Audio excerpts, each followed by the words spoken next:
He said, you know, my role is to get the right person for the job, get the person what they need, and move out of the way. The man loves education.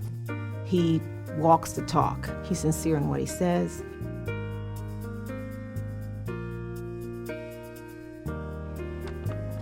I would say caring, but if I could, I'll use two words: incredibly caring. The man, I tell you, when it comes to people, no matter who you are, where you're from, what you do, what you look like, what you're all about, he cares about people. Well, actually, two words come to mind: humble and genuine. Despite all of the awards and accolades and accomplishments my dad has had, he's very down to earth. He's a great man of faith. He doesn't let all of this get ahead of him, and he's very accessible and very approachable. And I say genuine because he's, doesn't put on a front. As the saying goes, he walks the talk. He's sincere in what he says, and he's sincere in what he does. And he's got a genuine sense of humor. He is a very effective change agent. He pursues changes for the better, and in a manner that really naturally garners support for him. The Delaware State College of 1949 was far different than the Delaware State University we see today. There were far fewer buildings and academic facilities, many fewer students, and far fewer dollars to support the university's programs. But there were dedicated men and women working and teaching against great odds that by today's standards seem almost inconceivable. One such individual was Ulysses Samuel Washington, Jr., whose dedication and effectiveness placed him among a small select group whose service to Delaware State University can truly be labeled as outstanding. Born in 1920 in Dillwyn, a small central Virginia town in Buckingham County, Dr. Washington developed an early appreciation for education. Most of his childhood centered on school, whether in a four-room schoolhouse during the week or in a church building on Sunday mornings. He credits the mentoring and modeling he received from an agriculture teacher for piquing his interest in pursuing agriculture education. When he wasn't walking 5 miles to and from school each day, he was helping his father on the family farm and sawmill. After graduating from high school, Dr. Washington attended St. Paul's Normal and Industrial College and Virginia State College, now Virginia State University, the latter conferring upon him a B.S. degree in agriculture education. Stayed there 2 years, and from St. Paul's over to Virginia State, where I continued my education in the Department of Agriculture and Natural Resources and tried to play a little football, which I played. And I was able to graduate. Some people would say they graduated summa cum laude. When I finished, I said, "Thank you, Lord." In June 1949, after a stint teaching high school in Manassas and 2 years in the Navy, Dr. Washington earned an MED in agriculture education from Rutgers University in New Brunswick, New Jersey. He returned home following graduation to work with his father. Later that year, on one fateful day, and one afternoon, I went home to get my mail. I saw a letter from Delaware State College. So what is this? And Dr. Thomason, at that time, was acting president. Dr. Thomason had contacted the Virginia State College to find out if they knew of anyone that could do farm mechanics. And I'm sure that Dr. Lockett sent my name in. And they asked me if I was interested. I said, yes, I would be interested because I had worked in Northern Virginia and I wanted to get back in this general area. Well, he sent me an application. I filled out the application. There was a extension person there that usually did my typing for me. And when you got down to the salary that I would accept, I said, put down $3,000. He said, nobody's going to pay you no $3,000. I said, well, if they don't pay me $3,000, I'm not going. But anyway, they did. When I came here, and the president of the Board of Trustees was acting president at that time, and he could see that the new faculty that had come in were not exactly satisfied with what they saw or what they heard and so forth. And Delaware State at that time had lost all the accreditation and probably was being taken over by the University of Delaware. So they promised us 1 year's salary if we would stay. If we didn't stay, 1 year's salary if we didn't stay. One or two of them took the salary and left. Well, I said, I'm going to stay. So I stayed. So 40 years of it I've been here. So that's what it ended up to be.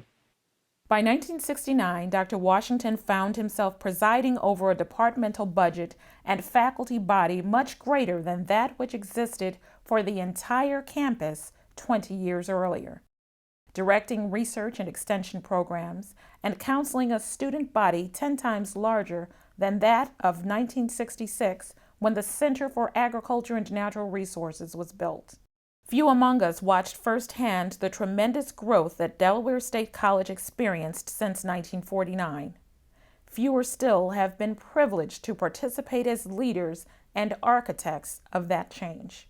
I had a chance to follow him. Many days we would go to lunch together, and it would give me the opportunity to pick his brain and get his guidance on some things. One time, Dr. Washington told me, he said, my role is to get the right person for the job, get the person what they need, and move out of the way. And that stuck with me. And that's something that I adopted, that I learned from him, and it worked well. And, if whatever you wanted to do, you go and you talk to him. He'd have some questions, good questions. And if he tells you we're going to do it, you didn't have to go back to him later and say, you promised me you were going to do this. It happened. When I got ready to go away to work on my doctorate, I told him what I was going to do. And he said, fine. He supported me while I was away. While I was in school, some of the staff that I was working with, and while I was at the University of Tennessee, I continued an expansion of some of the research that was going on here. And so the 1890s had a symposium in St. Louis. Delaware State supported me going to that symposium to make a presentation on the research that was going on here, and I was able to expand that into what was going on at what I was doing at UT, and ultimately that got us some additional funding for what we were doing here. So he was very supportive,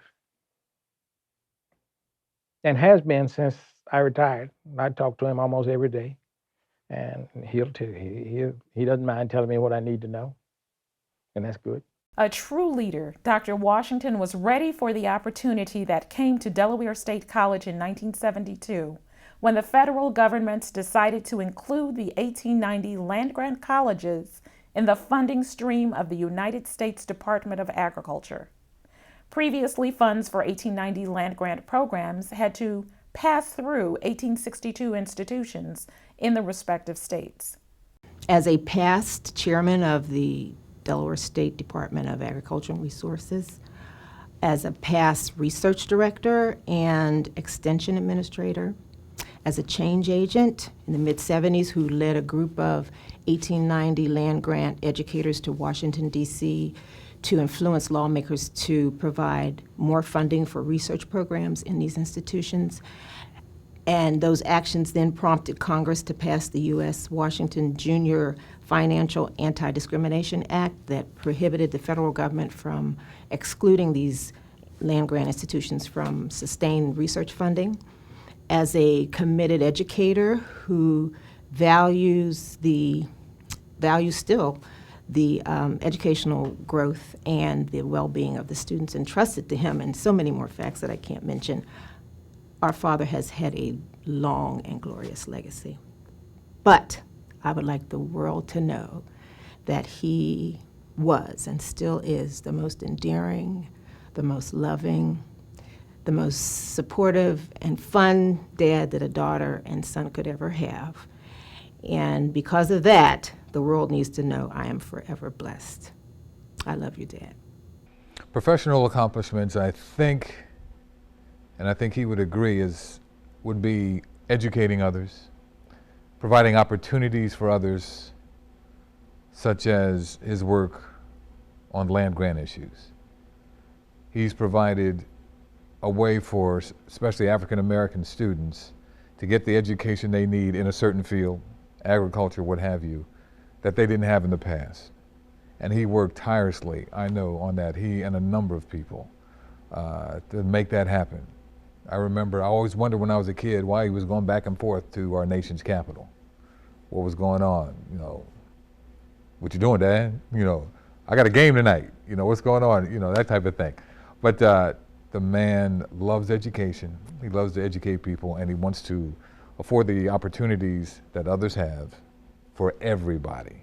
Today, thanks to the foundation laid by Dr. Washington and his successor, Dr. Kenneth Bell, there are 24 research projects, 2 research farms, an aquaculture research facility, the largest herbarium at an 1890 land-grant institution, extension programs in all 3 of Delaware's counties, a staff of 70 faculty, professional, and support employees, and an annual budget of roughly $2 million. Although he gives credit to others, there are many who know that without his personal attention, optimism, hard work, gentle but firm encouragement, and excellent management, the success that has been won would not have come so readily. Well, in my opinion, his greatest personal accomplishment is being a supportive and loving father and grandfather. He's always been active in every phase of my life, my brother's life, the lives of his grandchildren. And he's always been in the moment for us. You know, every time things were going on, he was right there. And he's been a strong force of helping us to problem solve and kind of think out decisions that we've had to make without empowering us with his will. You know, he really didn't push a lot, so he let us find our space. And he's that way as a brother and as a cousin and as a friend as well. Being the best father and husband that he can be. And I think that comes from being in such a large family when he was growing up. He had a tough road to hoe. He had 8 brothers and sisters, and he was the oldest male.